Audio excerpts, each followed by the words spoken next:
શું કહું છું અલી, આપણી બિલ્ડિંગમાં બોમ્બ છે? કેટલા વાગે ફૂટવાનો છે?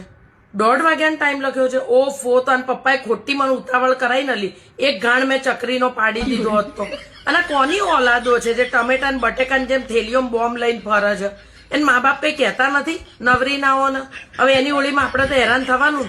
અત્યારે ઉનાળામાં આપણે કેટલા કામ હોય બૈરાન, મસાલા ભરવાના હોય, ઘઉં ને ચોખા ને દિવેલ દેવાનું હોય, ચકરીઓ પાડવાની હોય, વેફર પાડવાની હોય, અને બોમ્બની હોળીમાં આપણે 2 કલાક બગાડવાના ને.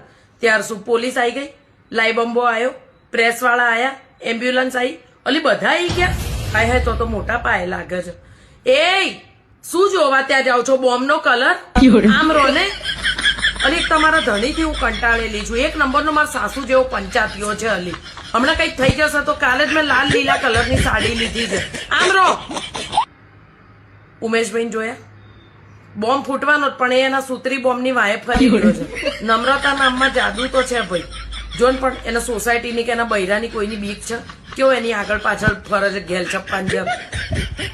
અલી એટલો કામ પડ્યું છે અલી મારે. અને પપ્પા કે જલ્દી બહાર નીકળ કે બોમ્બ. શું કે અલી કઈ હું જીવું એમાં એને રસ નહીં. 2 ટાઈમ રાંધીને રોટલા કોણ હાલશે? નવી કોઈ મળશે નહીં. એટલા માટે એને મને બચાવી. બોમ્બ મૂક્યો છે, ફટાફટ બહાર નીકળ.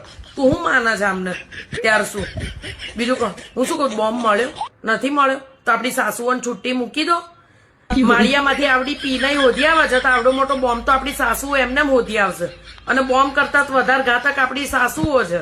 ત્યારે શું ખોટા બિચારા કૂતરાને મૂંગા જીવને ના હેરાન કરતા, આપણે આ જીવને હેરાન કરો. હવ મારા સાસુ તો ભયંકર ઘાતક છે, હોધી આવશે. તને ખબર નહીં આલી. ત્યારે શું બીજું કહો? શાંતિ ઓમ ભવ. આ કોણે મૂક્યો છે? કોણે બોમ્બ? હજુ ખબર નથી પડી. ઠીક, આમ તો ગેલો. ત્યાર શું અહીંયા મુકાય નવરીનો?